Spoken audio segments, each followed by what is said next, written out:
the enthusiasm. And part of it is that they've really been mistreated by so many years by the politicians. The country's been mistreated. The trade deals are so bad. The taxes were so high. The tax cuts are so good. They've been so appreciated by so many people. The cut in regulations maybe is just as important as the tax cuts because businesses are hiring like they've never hired before. And, we have more interesting set. We have more people working in the United States today than at any time in our history. And it's been so many different things are happening. So there's a tremendous amount of love in the room, and I am aware of it. There's no question about it. Mr. President, it was just a little over a year and a half ago where your predecessor said that what is happening now couldn't happen again, that those days were gone, that those jobs that were lost were not coming back. I mean, he would tell audiences this. And look at what you've done.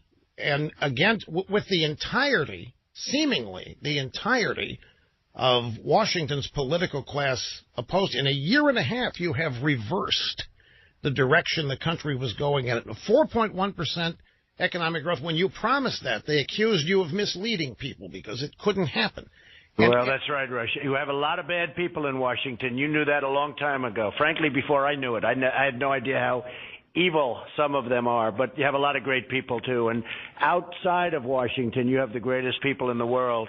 And you're right. It's, I've been saying 4%, but it should be much higher than that. If I do good trade deals, which I will, you see what's going on with China, you look at what's going on. I will tell you, NAFTA, they want to make a deal very badly. And, we're putting them back in shape. They're horrible deals, the worst deals ever made by any country. You do that, you start lifting your GDP numbers way up also. Nobody ever even talks about that.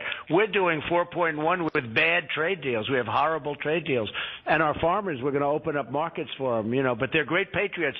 I watch them all the time where they're saying, we trust our president. And, they may take a short-term hit.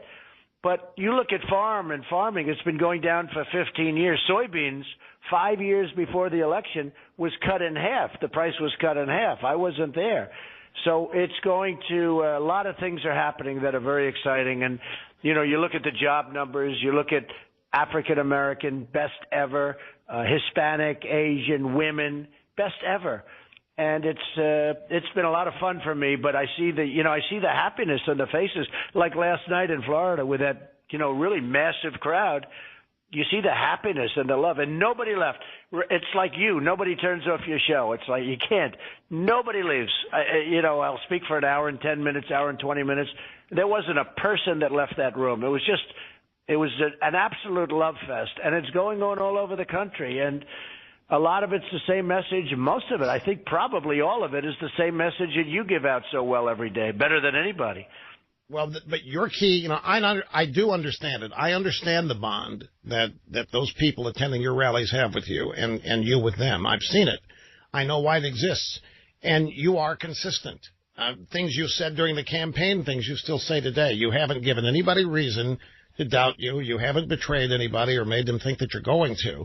An example, here you are suggesting that you'd be willing to you'd be talk about shutting down the government if that's what it took to get this wall built. Now, the traditional Republican, no, don't say that. There you are. It's, I'd be glad to do it if that's what it takes. Yeah. If people don't understand, actually think your it would voters be positive, but, rally to you two things. Look, we had Obamacare repealed and replaced, and a man, I won't mention his name, but a man at 2 o'clock in the morning went thumbs down, and he campaigned for years on repeal and replace. And we had the chance. Nobody even spoke to him about it because it was, something that was unthinkable what he did. And because of that, but still, I've just about ended Obamacare. We have great health care. We have a lot of great things happening right now. New programs are coming out. We got rid of the individual mandate.